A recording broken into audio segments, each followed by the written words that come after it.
Good morning, everyone. Well, if you like rain, today is your day because it is certainly looking like a wet day in the region. Alrighty, this morning, we've got to talk about the chance of rain. I will say the earlier you can hit the road this morning, the more likely you'll have a dry morning commute because we got rain working in from the west, rain working up from the south. And I do think we're already going to have some showers around in the region, maybe a couple of weak thunderstorms. That's a possibility. Best chance in Newton, Jasper County for the morning commute. I'm leaving the chance in there for everyone, but I do think the better chance is probably going to be coming around 9, 10 o'clock this morning. It looks like we get this initial round of scattered showers, maybe a couple of thunderstorms that'll work over us. That said, when we jump ahead to noon, you see that round working over us?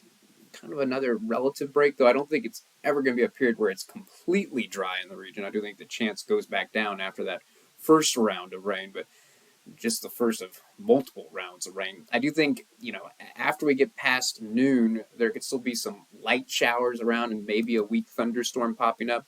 But I'm going to jump ahead to the time period I'm most concerned about, which is about 6 o'clock this afternoon. That's when the cold front, it should still be just to our west at this point, is going to start pushing in. That said, it's not going to be a particularly fast mover.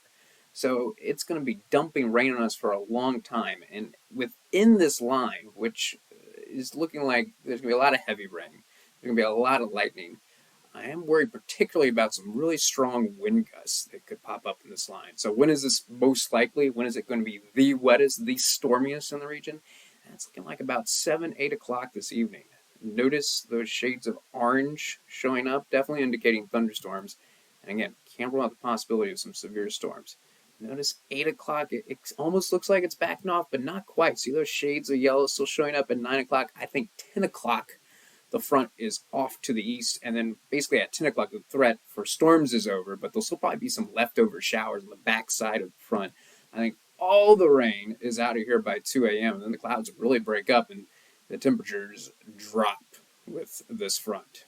So we do have a severe threat today, although today's kind of a strange severe weather day in the region because most of the threats are quite low. Now, I can't rule out in that line that's going to be working over us from 6 o'clock this afternoon to about 10 o'clock this evening, a couple of quick, brief tornadoes that could spin up. Again, the chance is very small, but it's not zero for a quick EF0 or EF1 tornado to spin up.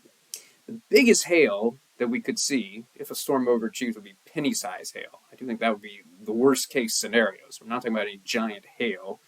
You did see how wet of a day it's going to be, and there are going to be some folks that probably get multiple storms to work over them, so there could be a couple spots that get up to 3 inches of rain.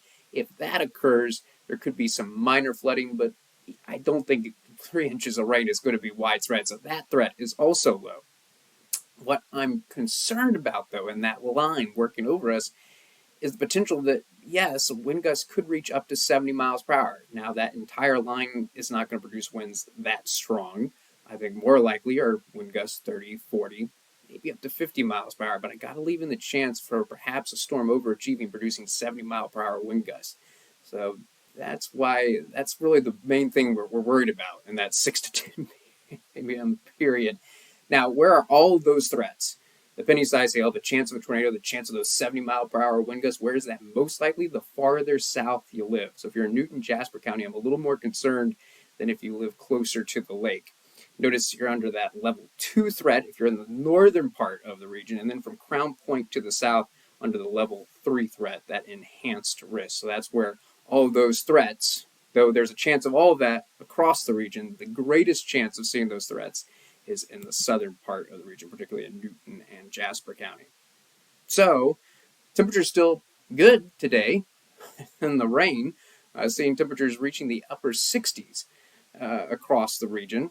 But look at what happens tonight. Once the rain is gone, our temperatures drop into the mid to upper 30s, and tomorrow, not looking as warm. Only highs in the mid 50s, and also looking like a very windy day as well.